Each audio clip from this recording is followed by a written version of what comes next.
YouTube দেখে অস্ত্রোপচার করলেন এক ভুয়া ডাক্তার এবং এক কিশোরের মৃত্যু। পিত্তথলিতে পাথর হয়েছিল 15 বছর বয়সী এক কিশোরের, একই সঙ্গে ছিল বমি। আর এ থেকে বাঁচতে হাসপাতালে ভর্তি হয়েছিল সে, কিন্তু সেখানে সে পড়ে এক ভুয়া ডাক্তারের খপ্পরে। ভুয়া সেই ডাক্তার ইউটিউব ভিডিওর উপর নির্ভর করে অস্ত্রোপচার করেন, আর এতে এক পর্যায়ে মৃত্যুর কোলে ঢলে পড়ে ওই কিশোর। মর্মান্তিক এই ঘটনাটি ঘটেছে ভারতের বিহার রাজ্যে। এই ঘটনায় থানায় এফআইআর দায়ের করা হয়েছে। একই সঙ্গে ওই ভুয়া ডাক্তার সহ অন্যদের খোঁজও করছে পুলিশ। রোববার এক প্রতিবেদনে এই তথ্য জানিয়েছে ভারতীয় গণমাধ্যম এনডিটিভি। প্রতিবেদনে বলা হয়েছে, ইউটিউব ভিডিও দেখে পিত্তথলি থেকে পাথর অপসারণের অপারেশন করার পর বিহারের শরণে 15 বছর বয়সী এক কিশোরের মৃত্যু হয়েছে বলে অভিযোগ উঠেছে।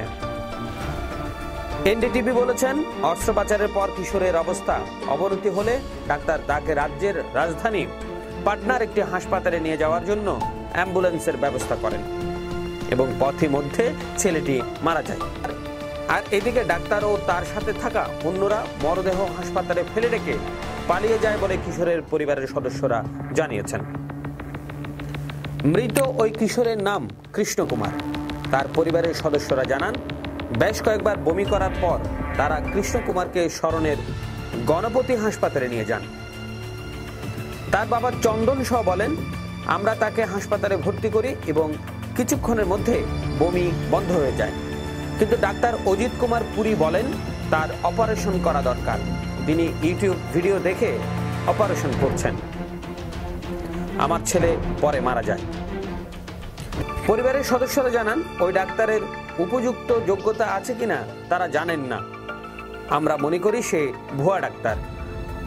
মৃত ওই কিশোরের দাদা জানান, বমি বন্ধ হওয়ার পর ছেলেটি ভালো বোধ করছিল। কৃষ্ণ কুমারের দাদা প্রহ্লাদ প্রসাদ সহ জানান, কিন্তু ডাক্তার তার বাবাকে ভুল বোঝান এবং পরিবারের সম্মতি ছাড়াই ছেলেটির অপারেশন শুরু করেন। ছেলেটি যন্ত্রণায় ভুগছিল। যখন আমরা ডাক্তারকে তার ব্যথার কারণ জিজ্ঞেস করি, তখন তিনি আমাদের দিকে তেড়ে এসে জিজ্ঞেস করলেন আমরা ডাক্তার কিনা। পরে সন্ধ্যায় ছেলেটির শ্বাস বন্ধ হয়ে যায় এবং তারপরে সে পাটনায় মারা যায় এবং ছেলেটির মরদেহ হাসপাতালের সিঁড়িতে রেখে তারা পালিয়ে যায়। যোগ্যতা সম্পর্কে নিশ্চিত না হয়ে কেন তাকে অজিত কুমার পুরীর কাছে নিয়ে গেলেন জানতে চাইলে পরিবারের সদস্যরা বলেন, আমরা শুধু চেয়েছিলাম বমি বন্ধ হোক। সে আমাদের সম্মতি ছাড়াই অপারেশন করেছে। এনডিটিভি বলছে, পুলিশ এই ঘটনায় একটি এফআইআর নথিভুক্ত করেছেন এবং মরদেহটি ময়না তদন্তে পাঠিয়েছেন। গণপতি সেবা সনদের স্বঘোষিত চিকিৎসক ও অন্যান্য কর্মীদের খোঁজার চেষ্টা চলছে। বিশেষ প্রতিবেদন চ্যানেল আরে।